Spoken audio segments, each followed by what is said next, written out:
Oh, wow.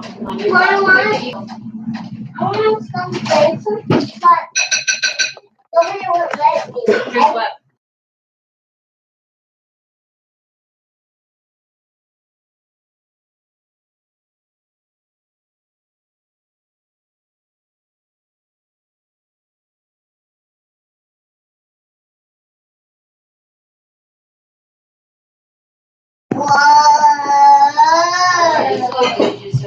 Wish they had it that night. They did. I'm the only one. I'm the only one who's wearing. But it wasn't on the menu. Mm-hmm. Only one. It was? Why? Okay, well, not a lot of people don't know. I didn't know why they were. Somebody, you know, they said. Okay. Assalamu alaikum warahmatullahi wabarakatuh. Couldn't hear me earlier because everyone can hear me now, right? You can hear me clearly?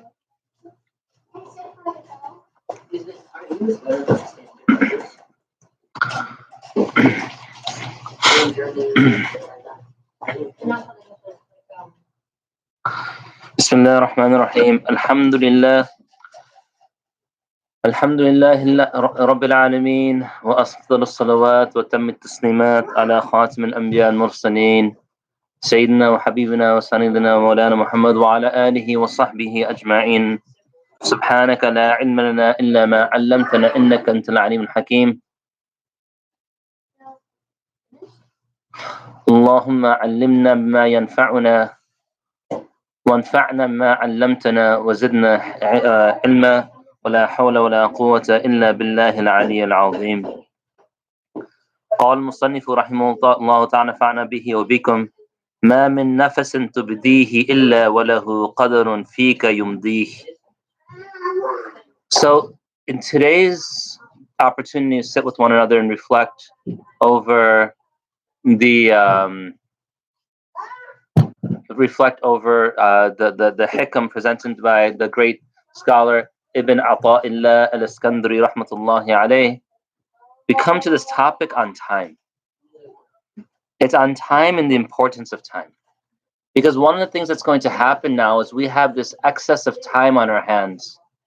And when we are busy at work, we're busy at school,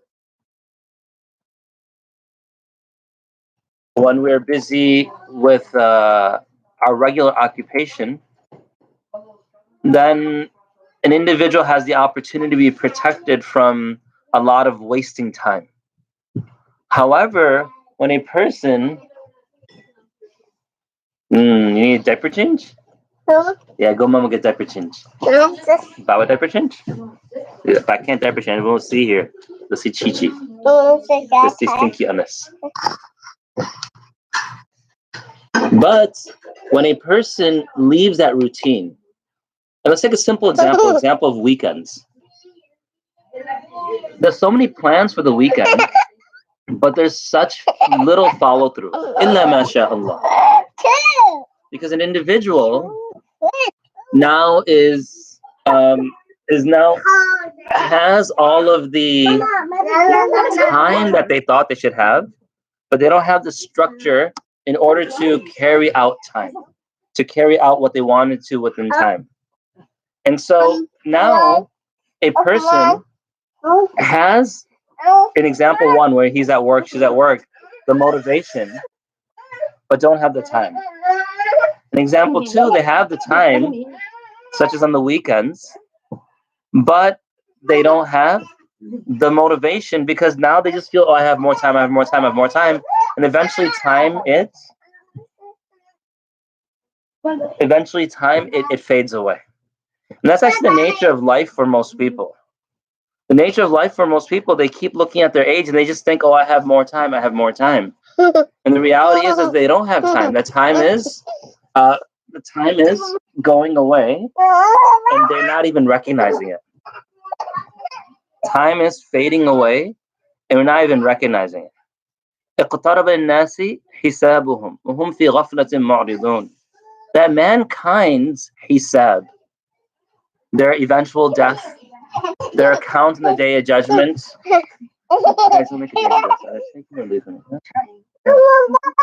Yeah. That either it's sorry, what was I saying? اقترب الناس حسابهم. That mankind's death and their eventual account is coming closer. But unfortunately, they are caught up in being unaware of Allah subhanahu wa ta'ala. في غفلة معرضون. And so now a person, that time is getting closer to them, but they're not recognizing that that time of the end of their life is there. And as a result, they're wasting their time. People are much more productive when they have things to do and they have a structure around which it's scheduled. You have to be at work. You have to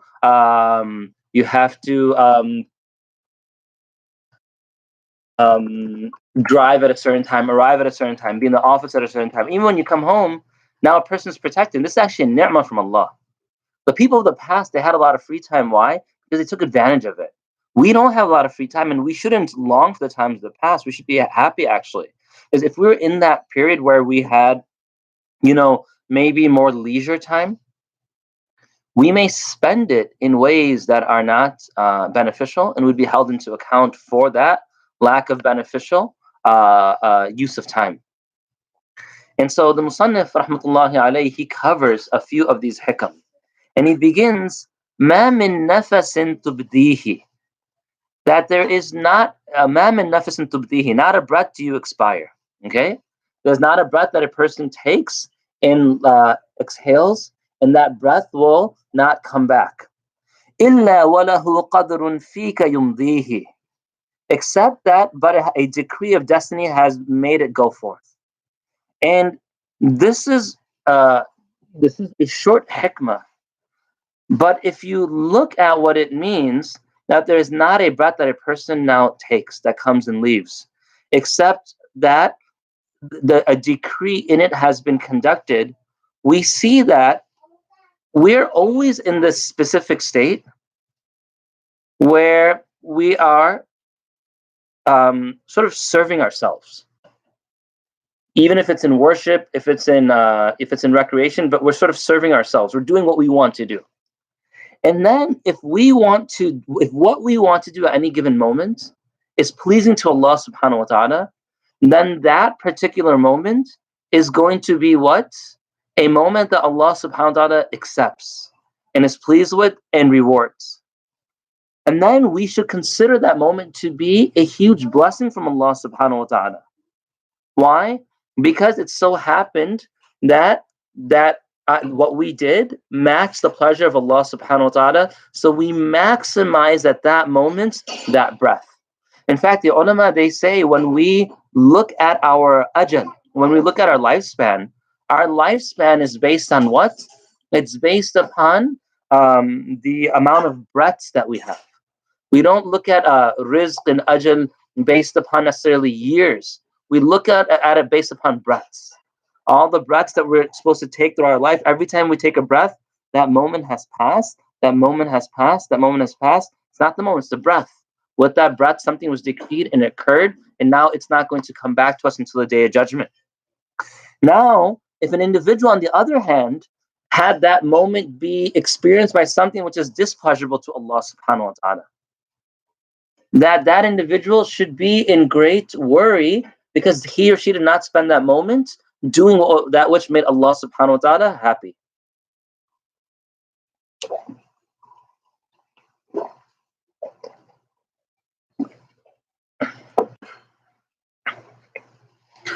Now,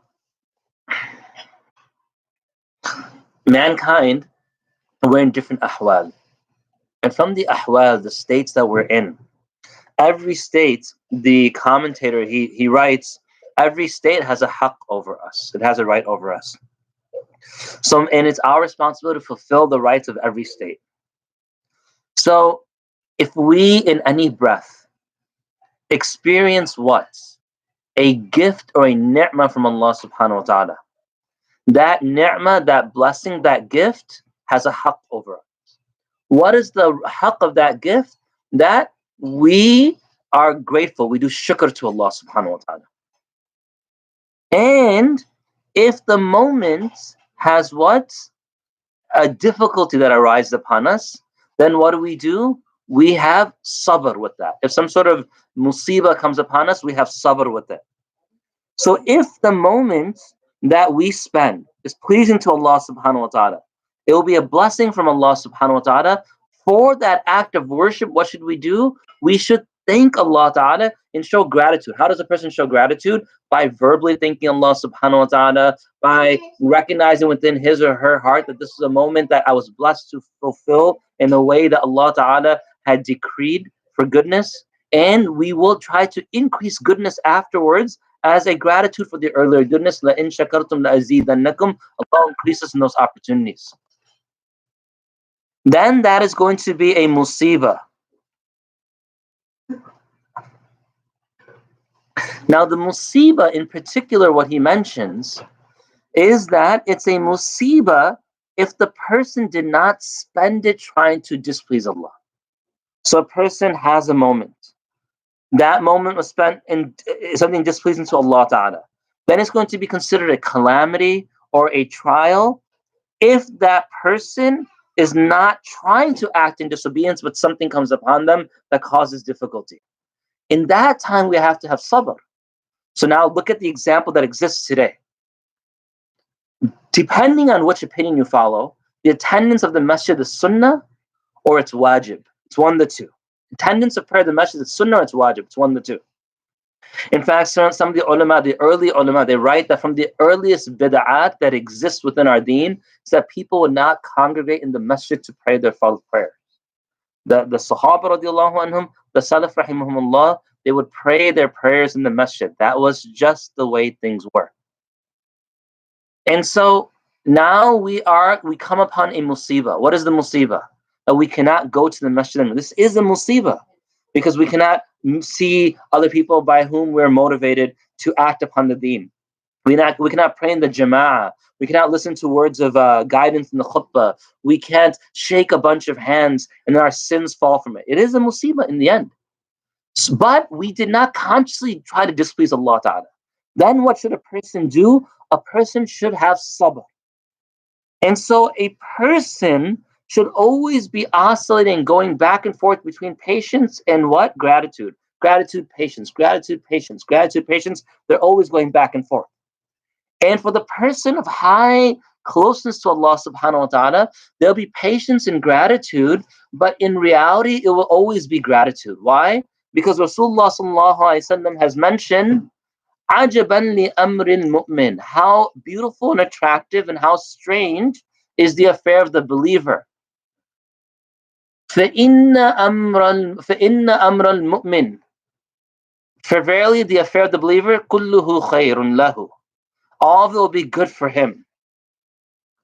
وَذَلِكَ, and that is only for the believer. So even in this case, there's khair for us if we're patient.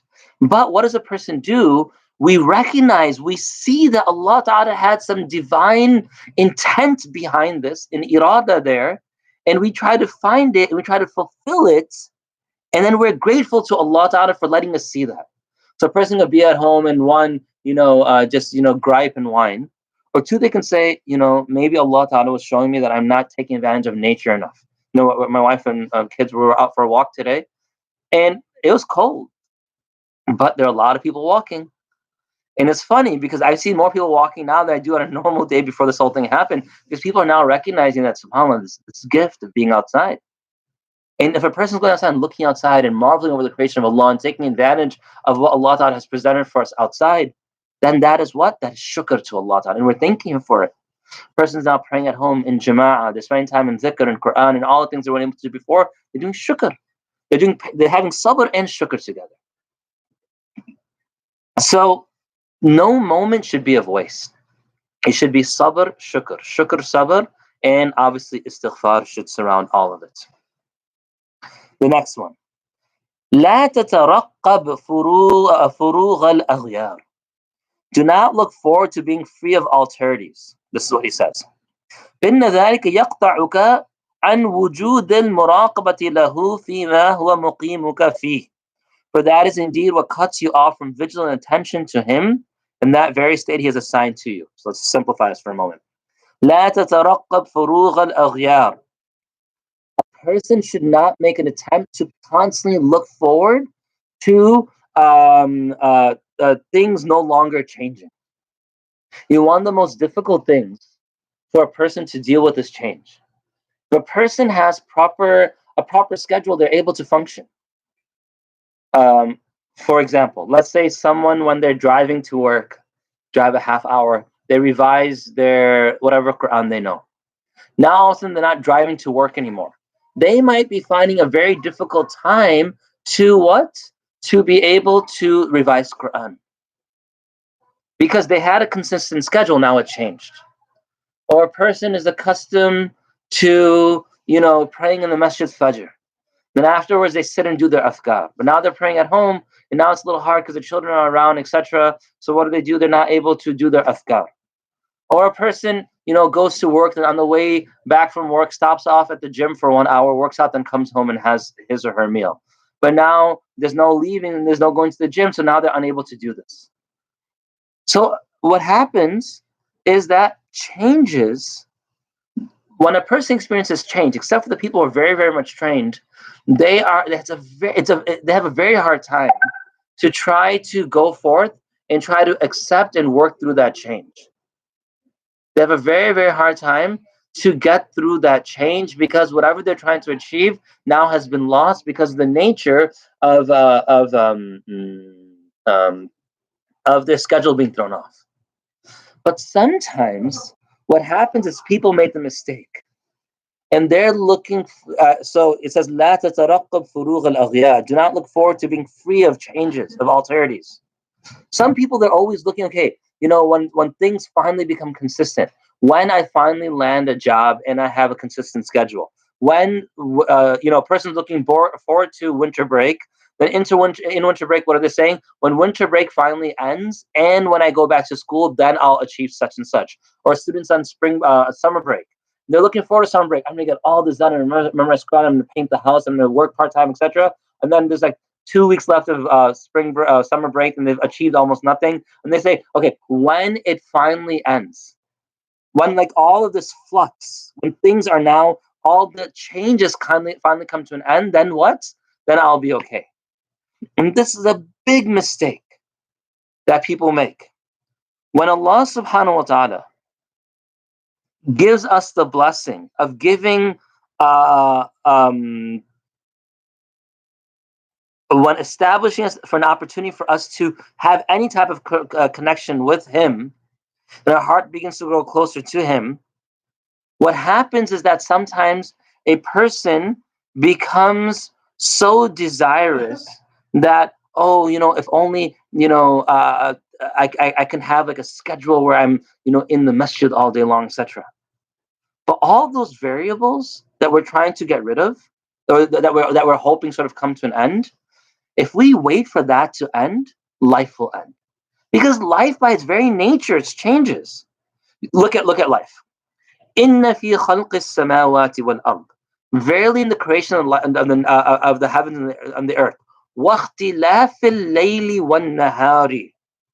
And the changing of the night and day. وَتِلْكَ الْأَيَّامِ نُدَاوِلُهَا بَيْنَ النَّاسِ.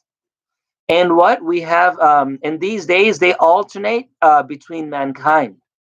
والشمس تجري لمستقر لها ذلك تقدير العزيز العليم والقمر قدرناه منازل حتى عاد كالعرجون القديم. Talks about the movement of the sun and the moon.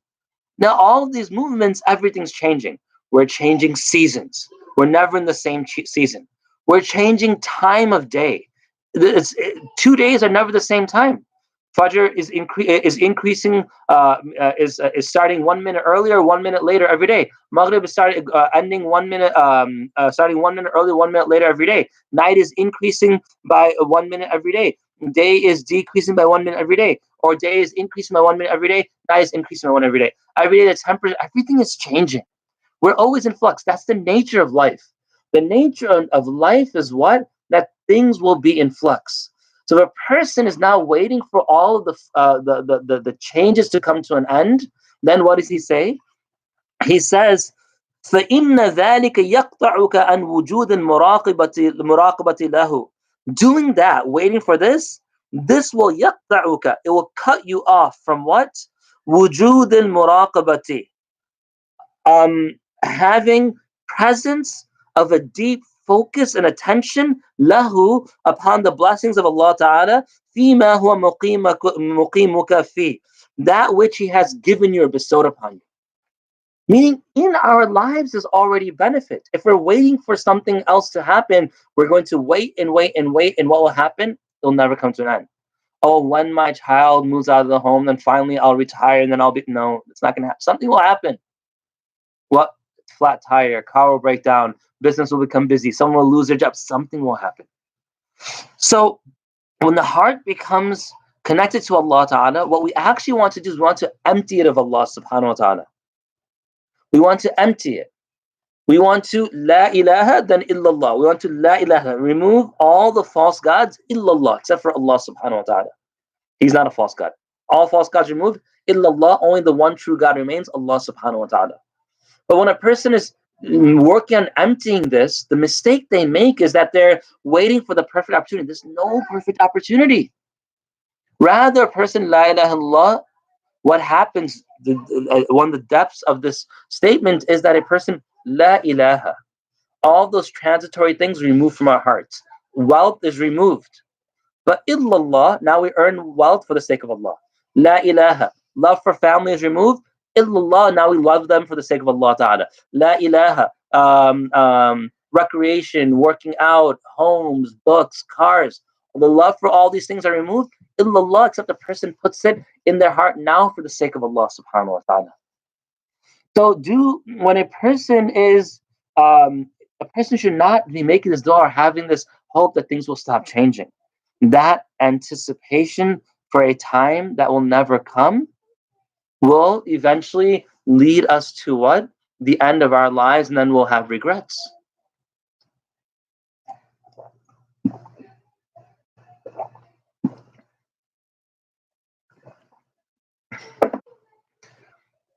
This is why our scholars and elders would never advise us towards this.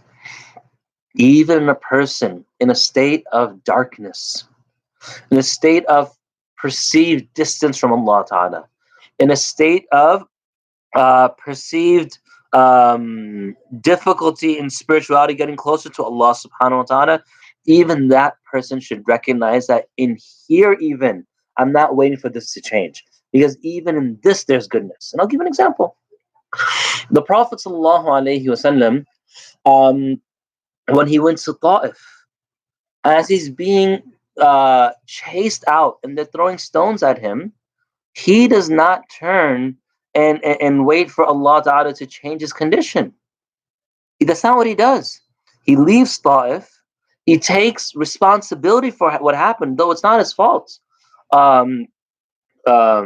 اللهم إني أشكو إليك ضعف قوتي وقلة هيلتي وهواني الناس يا أرحم الراحمين أنت رب المستضعفين وأنت ربي إلى من تكلني إلى بعيد تجهمني أم إلى عدو ملكته أمري فإن لم يكن علي غضب فلا أبالي. That, oh Allah, I complain to you, ضعف قوتي, for the weakness of my strength, وقلة حيلتي, and the limited resources that I have, وهواني على الناس, and the way I am belittled in the eyes of people, and all of this. If you're not upset, I don't mind. And now he's not waiting for a change. When he sort of falls into that garden outside of Ta'if, and his own enemies, Utbah bin Rabi'a, he sends his servants to go give the Prophet ﷺ. What does the Prophet ﷺ do? Very clearly gives da'wah to that servant. The Prophet begins to sing Bismillah while eating the grapes that were given to him. He said, how do you know this name? How do you know this Bismillah? Your people don't say it. So where are you from? I'm from Nineveh. Oh, Nineveh. That's where my brother Yunus bin Matta is from. How do you know about Yunus? Your people, they don't know about him. Oh. What is all this? This is what? The Prophet was never taking a break. He's never taking a break. All the time, he's always working towards what? What his responsibility is. That's what he's always working towards it. The Prophet is always working in the difficult times and the times of ease. Look, I mean, I was just sharing with some of my students today that when Ibrahim alayhi salam is passed, radiallahu anhu, the son of the Prophet is passing away, the Prophet is holding him, and his eyes he says, Inna al-ayna tadma, the eyes are weeping. وَالْقَلْبِ يَحْزَنُ, and the heart it grieves. وَلَا نَقُولُ إِلَّا مَا يَرْضَى رَبُّنَا, but we're not going to say other than what makes Allah happy. Ya Ibrahim, oh my son, inna bifiraqika lamahzunun, verily with your passing my heart breaks. He doesn't stop. What do you mean it doesn't stop? What I mean he doesn't stop is because the day he passed away, there was an actual an eclipse that occurred. And the Arabs used to believe that eclipses occurred, and these natural phenomena occurred for people of greatness. So if the Prophet's son passing, the earth there's an eclipse of the sun, then imagine the stature of this man whose son passed away. The Prophet stood up and he very clearly gave khutbah to the people. The sun, the moon do not, or they're signs from the signs of Allah. They do not eclipse for any person. Never stopped. Why wait for things to calm down? We actually will have a state where everything will come to an end. Furugh al-aghyar, that all of the states will come to an end, all the difficulties come to, all the changes come to an end. It's called death. And tuhfatul mu'min, it's a gift for the believer. But we work for that. We work until that time comes, and at that time, then at that moment, yes, we can then rest. Sahal bin Abdullah al-Tustari, rahmatullahi alayh, was once asked a question: When does a faqir attain comfort? Faqir means a poor person, and also refers to a person who thinks himself as not being in front of Allah subhanahu wa ta'ala. Sahal bin Abdullah al-Tustari, rahmatullahi alayhi, said, the faqir attains comfort when he knows that the time which has passed over him is the only time. Look, if a person's poor and they're always looking forward to one day become wealthy, then what happens? They'll never have contentment because they're always waiting for that door to open. But if a person is poor and they say, okay, I'm poor, and this is the cards I've been dealt, and I'm just going to take advantage of it, and I'm going to live happily for whatever Allah has given me, then that person becomes happy. Because they're not waking up the next morning saying, oh, I'm not wealthy yet. The next morning, I'm not wealthy yet. The next morning, I'm not wealthy yet. Which is not a contradiction to what I mentioned yesterday. A person could have confidence that Allah will change the states, but they're not sitting there waiting for that change to occur. They recognize that this is it, and I'm good. Alhamdulillah, I'm very happy. And so when a person becomes convinced of this, then that individual will have the ability to look at that time they're in as the time that they should take advantage of and not wait for another time to come. If a person's always waiting for another time to come, then what's going to happen? And that time will eventually pass, and another time will come, and another time, and eventually what's going to happen? A person is going to what? A person is going to be unable to take advantage of the time because death would have come. Death will have come. Al-hakum al-takathur, the want for more and more, it distracts people. Hatta zurtum al-maqabir, until they finally come to their grave. Kalla saya'lamun, and only at that point will they know. Thumma kalla saya'lamun, verily at that point they'll know. So for us, we don't look at it that way. We don't look at it at that way that we're waiting and waiting and waiting for some opportunity of change to occur or the changes to stop. No. What we look at is the opportunity to what? Take advantage of what we have right now. And we thank Allah for the moment, and one of the methods of gratitude is to take advantage of it. The next one. إحالتك الأعمال على وجود الفراغ من رعونات النفس. Sort of the same as the previous one. That إحالتك الأعمال, your postponement of deeds, putting off deeds. على وجود الفراغ, till the time when you are free. من رعونات النفس. من رعونات النفس is one of the frivolities of the ego. So what does this mean? A person saying, okay, I'll do it later, I'll do it later, I'll do it later, is one of the tricks that the nafs plays on a person. It's one of the ways that the nafs fools the person. A person says, okay, tomorrow, when I get free, when I get free, when I get free. And that's foolishness. I have two friends who became hafiz of Quran by recognizing that they don't have time. They're busy.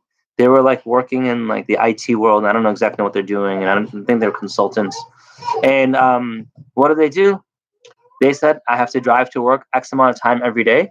So I'm going to memorize a small amount of Quran every day. And over a period of many years, they became hafiz of Quran. Why? Because they, rather than saying, okay, when I retire, when I get a new job, when I have, this, no. This ihlatuk al-a'mal ala wujud al-faragh, this postponing, this putting off, this waiting for free time, this is what? Min ru'unat al-nafs. This is what the nafs wants us to do. It wants us to just basically fool ourselves and trick ourselves into thinking that I'll have time later. In the meantime, what? We indulge in what the world has to offer. Man never stops. We're always busy. There's no such thing as not being busy.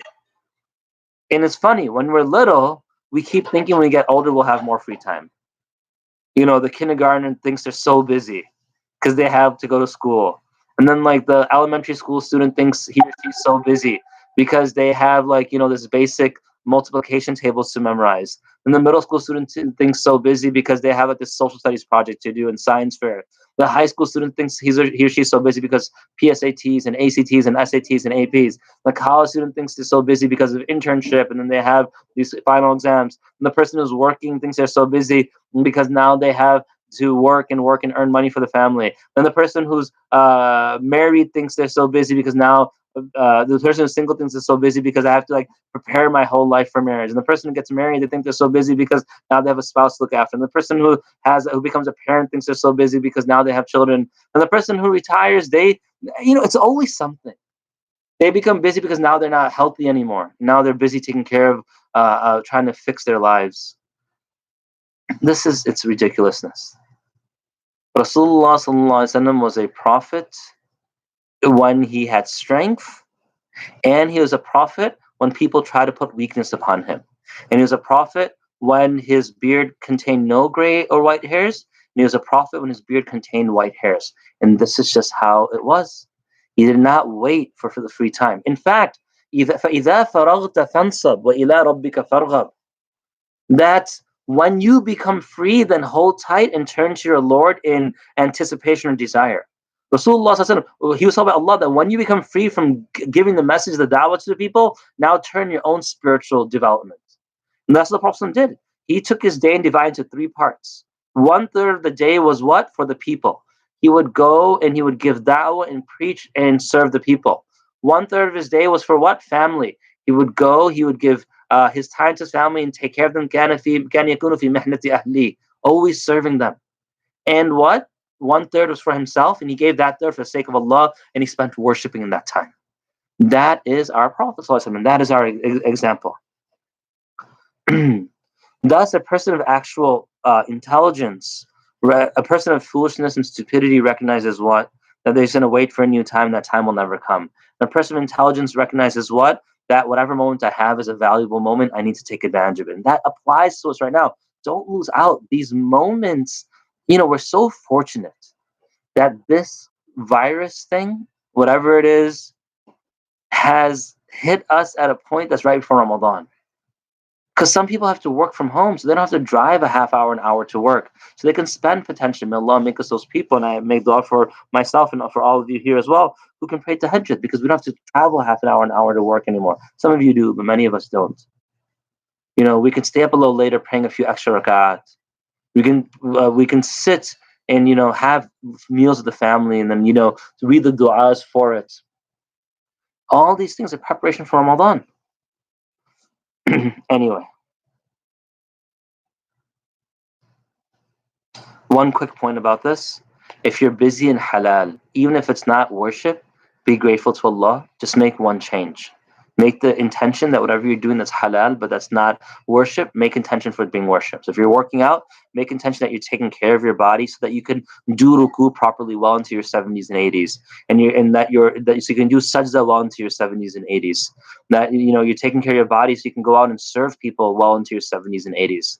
If you're eating, sit down, make intention this is worship, and then and that you're fueling yourself to go and do things productive. If you're sleeping, make intention of worship so you can fuel your body with the rest it needs to go and be productive in its time, etc., etc., etc.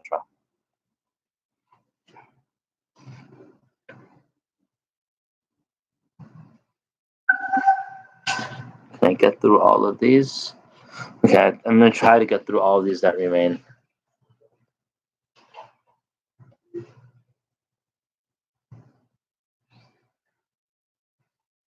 Okay. حقوق في الأوقات يمكن قضاؤها. It is possible to fulfill some obligations at times. حقوق في الأوقات, rights في الأوقات, at some times يمكن قضاؤها. To fulfill them is possible. وحقوق الأوقات لا يمكن قضاؤها.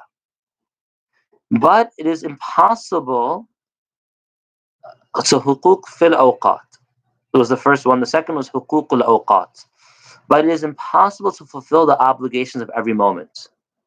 So the first one, حقوق, rights, في الأوقات, at times. يمكن قضاؤها. It's possible to fulfill those at times.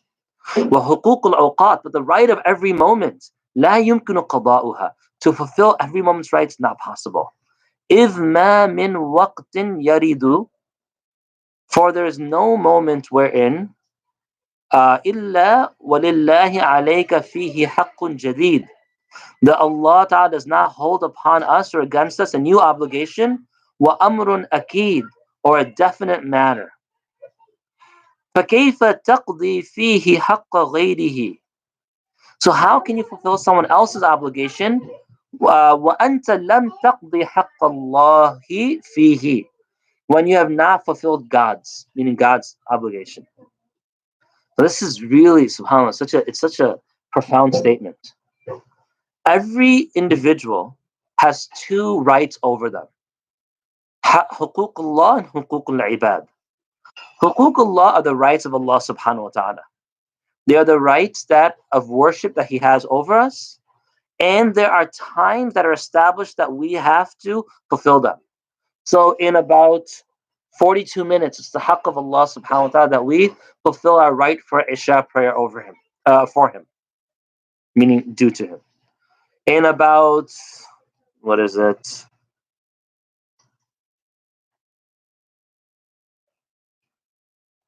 In about 24 days, it's the right of Allah Ta'ala that or 25 days is the right of Allah Ta'ala that we begin to fast daily for Him. These are the rights Allah has. He set them at certain times. We're supposed to fulfill them at those times. And if for some reason we don't fulfill them at those times, He's been so merciful that He's permitted us for what? To even do qada of them. So if a person misses a prayer, they can make up the prayer. If a person misses a fast, they can make up the fast, etc., etc. This is the haqq of Allah subhanahu wa ta'ala. Now, this right, it's at assigned times. حقوق في الأوقات يمكن قضاؤها. But the second one here is the haqq of time itself. So, it's right over there. Yeah. So the haqq of time itself. The haqq of time itself. This is an entirely different type of obligation. So every moment has a right over us. Every moment it has a right over us. And so for an individual to really recognize that at every moment there's an obligation of over us, this obligation takes place over us no matter what we're doing at that moment. And I'll give an example in a moment. So, for example, in any given moment or any given time, there are 4 states that a person can be in. Ni'mah, a blessing from Allah, a bounty from Allah. Musiba, a calamity, a difficulty. Ta'a, worship and submission, obedience to Allah Ta'ala. Ma'asiyah, sin. So a person will always be in one of these four. They'll be in ni'mah, they'll be in musibah, they'll be in ta'a, they'll be in ma'asiyah. And they're opposites of one another. Ni'mah, musibah, ta'a, ma'asiyah. Now, because a person's in one of these four conditions at any moment, like I mentioned two hikam before, there is a right that that particular situation has over us. So if a person is in ni'mah, what's the right over them? Shukr. Now, just think about this for a moment. That when are we not in ni'mah?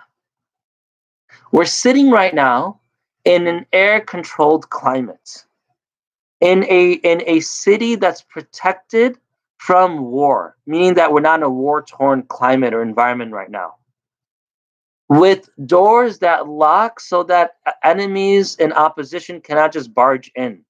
With electricity, there's no load shedding over here. My sons and I, when we took a walk yesterday, and with the girls, and we were just talking about load shedding and all the power that used to go out when we used to live in Zambia. Doesn't happen over here, So we don't have that. Then I'm sitting on the ground right now, but behind me is a couch. I can sit there for a little more comfort for my knees.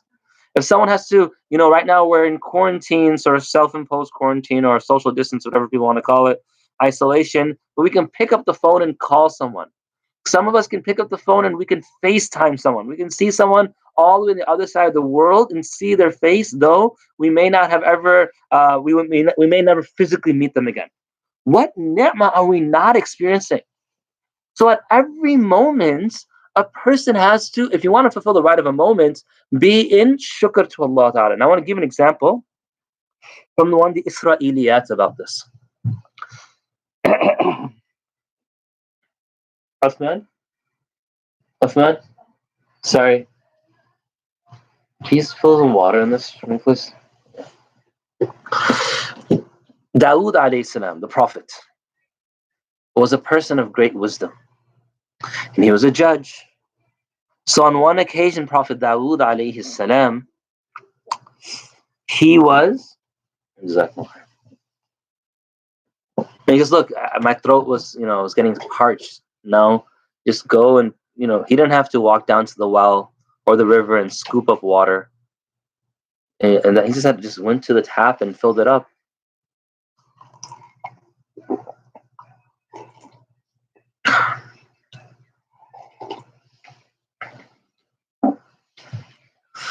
So Dawood alayhi salam, at one point, he thanked Allah for something. So he thanked Allah Ta'ala for something. He then thought to himself that, this opportunity, this moment of thanking Allah was from Allah. So then he thanked Allah for the opportunity that Allah gave him to thank him for a gift. Then he thought to himself, the opportunity to thank Allah for the opportunity to thank Allah was also a blessing from Allah. So he thanked Allah for the opportunity to thank Allah for the opportunity to thank Allah. You see where this is going, right? And he kept going through this. So finally he turned to Allah and said, oh Allah, I cannot thank you the way you deserve. To which Allah subhanahu wa ta'ala said, now you are grateful. Allah does not seek perfection. He seeks recognition from us. وَمَا خَلَقْتُ الْجِنَّ وَالْإِنسَ إِلَّا لِيَعْبُدُونَ. We have not created jinn nor mankind except to worship. And the ulama, Ibn Abbas says that means إِلَّا لِيَعْرِفُونَ, and to recognize Allah Ta'ala. So for every moment in ni'mah, then a calamity, sabr.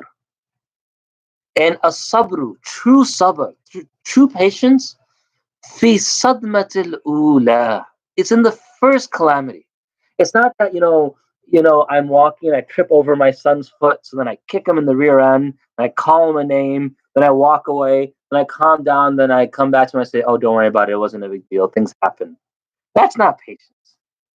And to elucidate and highlight that point, the Prophet ﷺ on one occasion was passing by a woman who was weeping greatly upon the loss of a loved one. And so the Prophet ﷺ had advised her to calm down that weeping a little, to be patient pretty much. To which she snapped back at him. When she snapped back at him, the Prophet ﷺ did not say anything. He continued. He went home. Someone else saw this and they went and said, do you know who that was? That was the Prophet ﷺ. What you said, you did this against, and so she became very worried. So she subsequently went back to the Prophet ﷺ and said, O Messenger of Allah, I am very sorry. I did not mean for this. I didn't recognize it was you, etc., etc., etc. The Prophet ﷺ said, what? As-sabru inda sadmatul ula. True patience is at the first strike of difficulty or calamity, not after a point where a person thinks it over. And this is why when a person says Inna lillahi wa inna ilayhi raji'un, that person gets such a great reward. But when they say it, إِذَا أَصَابَتْهُمْ مُصِيبَةٌ, when a difficulty overcomes them.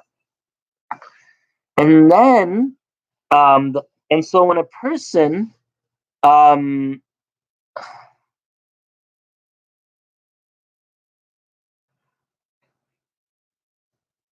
then when a person, now we have ta'ah.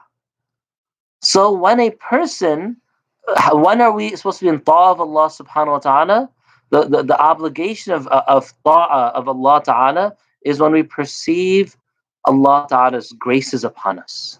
It should force us to want to worship Him. And then ma'asiyah, if we commit ma'asiyah, what do? We do tawbah.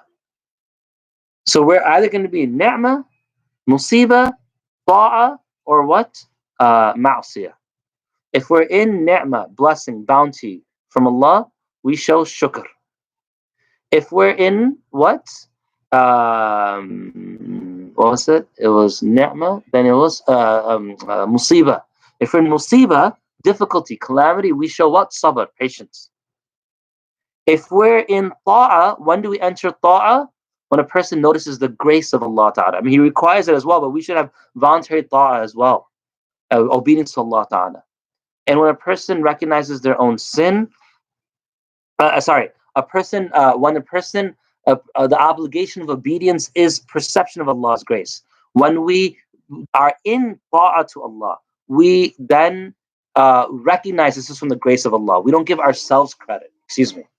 We don't give ourselves credit. So it's not like I sit down and say, I worship. People say, oh, I prayed Fajr today. No. Allah blessed me to pray Fajr today. Or I prayed Dhuhr today. No. Allah blessed me. He guided me. It wasn't us at all. We perceive Allah's grace behind all of it. And then the obligation, the haqq upon us for ma'siyah is what? Tawbah to Allah subhanahu wa ta'ala. And we spoke about tawbah yesterday. Look how hard this is. This is why حقوق في الأوقات يمكن قضاؤها وحقوق الأوقات لا يمكن قضاؤها. It's impossible. And then this last part. Now, when a person recognizes all of these things that are due upon us, then the ulama have mentioned that the true salik, the true person who's Sufi, the person who's traversing towards Allah Ta'ala, the true person who's submitting to Allah is what? Ibnul Waqt, is the son of a moment. Meaning at any moment takes advantage of it and fulfills its right. Now look at this last part. أو إلا ولله عليك في حق جديد وأمر أكيد. Allah Ta'ala has upon us a new right that's due, or أمر أكيد, that a stressed or important matter, definite matter that has to be taken. فكيف تقضي فيه حق غيره وأنت لم تقضي حق الله فيه.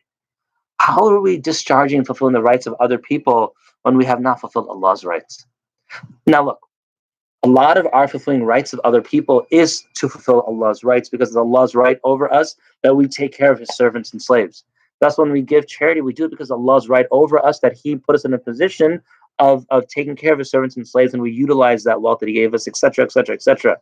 But sometimes, if we want to look at this in a very interesting way, فَكَيْفَ تَقْضِي فِي حَقٌّ غَيْرِهِ حَقَّ غَيْرِهِ, that how are you fulfilling the rights of other people? Meaning, think of ghayr. Ghayr Allah is ourselves as well. But we fulfill every want of ourselves. وَأَنْتَ لَمْ تَقْضِي حَقَّ اللَّهِ فِيهِ. But we haven't fulfilled Allah's right. We won't pray, but because we want the newer car, we'll put more time into work. We won't do extra, but because we want, this opportunity to have a bigger house, we'll put more effort into earning more money and investing properly, etc. Be very, very careful. The ghayr includes ourselves. Haqqa ghayrihi includes ourselves as well. So we should be very careful that we fulfill. I'm not saying don't fulfill everyone's right, but fulfill it with the sake of Allah Ta'ala, for the intention to please Him, but recognize Allah comes first. And oftentimes the haqq of Allah Ta'ala at that moment is that we fulfill the right of others anyway. 823. Can I do this? Okay, Bismillah. Let's try this. ما فات من عمرك لا عوض له. What's up?